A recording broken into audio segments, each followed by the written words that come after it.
Like gatherings in dozens of other cities today, we're here because we want health care, not warfare. We're here because we want human priorities, not the priorities of the warfare state. What I'd like to do is share with you some reflections and thoughts about what I learned in Afghanistan when I visited Kabul a few weeks ago. And I'd like to say what some people perhaps do not want to hear, do not want to think about, do not want to confront.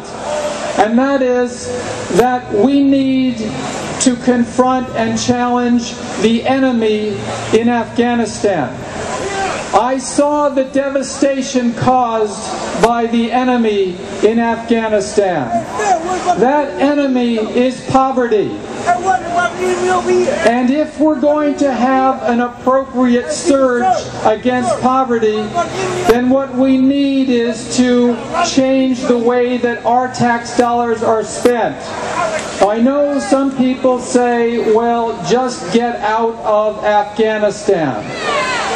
At the same time, the people who I met in Afghanistan need health care, need housing, need job training, need food, need nutrition, need some help that they don't have. Afghanistan is one of the poorest countries in the world. And that's why I believe that we have an opportunity for a positive program for Afghanistan. We need a surge of humanitarian aid and development in Afghanistan. And that means challenging the United States of America to help the children of Afghanistan who now, before the age of 1, are dying at a rate of more than 15%. And I want to ask you just to mull over, what does that mean that out of 1,000 live births in Afghanistan, there are 154 deaths before the age of 1? So we have an opportunity to go to every member of Congress and say, we demand not that the United States walk away from Afghanistan, but we demand that the United States pull out the troops from Afghanistan and have a surge of health care and housing and nutrition. We owe that to people in Afghanistan. You know, there's political rhetoric, and sometimes it's too easy to engage in it. But I'd like to close in sharing with you a little bit about my visit to a refugee camp in Kabul. There were 700 families there.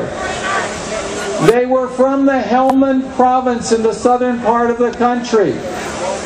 Many of them were in this rudimentary, squalid, non-refugee refugee camp in Kabul because the bombs had fallen from the sky, courtesy of U.S. taxpayers, and made their own communities uninhabitable. And so they had come to Kabul, and a year later, they were still there.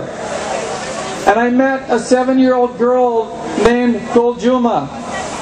And she talked about being awoken before dawn. It was 5 a.m., she said, one morning about a year ago, and the ground shook, and the sound was unbelievably loud, and some of her family members were killed, and she now has one arm. And she's living in this refugee camp in Kabul, and the UN won't help her or the 700 other families because they didn't cross international borders. And the Afghan government won't help her or the other 700 families because the government there says that they're economic refugees. And the U.S. government won't help them. Why? Because the U.S. government is waging war. That's why. We have a responsibility and a capability to demand a humanitarian surge in Afghanistan as we demand an end to U.S. warfare in Afghanistan. We can do it. We can go home. We can go to our communities. We can organize. That's the only way to end this war. Yeah!